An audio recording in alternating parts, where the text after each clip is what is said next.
Hello everyone, welcome back to Fluent English. In the last video, we had discussed about sentences and its types and about assertive sentences in detail. Now in this video, we will learn about imperative sentences. So let's start.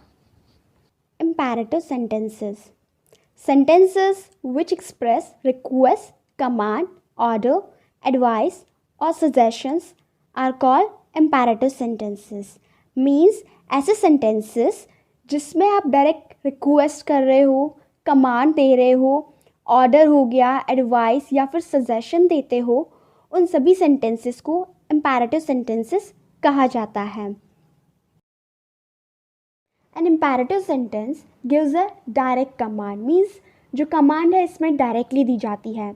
Let's take an example. Shut the door.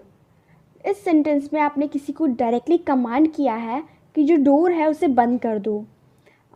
Next example. Please bring me a glass of water.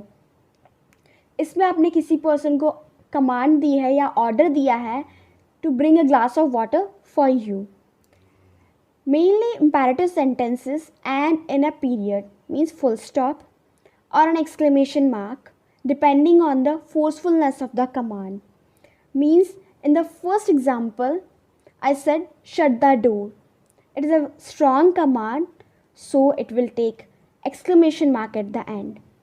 And in the second example, I said please bring me a glass of water.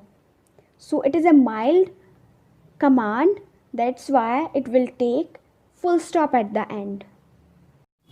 Mild command always take full stop at the end, whereas the strong command always take exclamation mark at the end.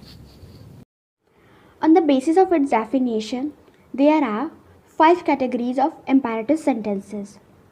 First is relay instructions, second relay requests, third relay demands, fourth share invitations, and the last one is share wishes for someone.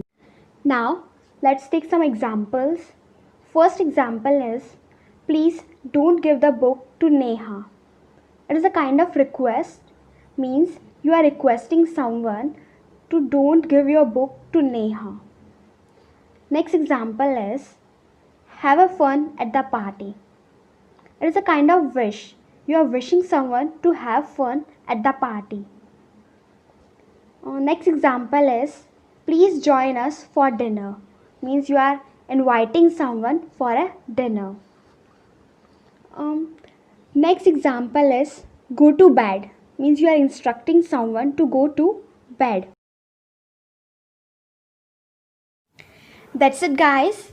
We will learn its third type in the next video. So please stay connected with Fluent English and thank you so much for watching.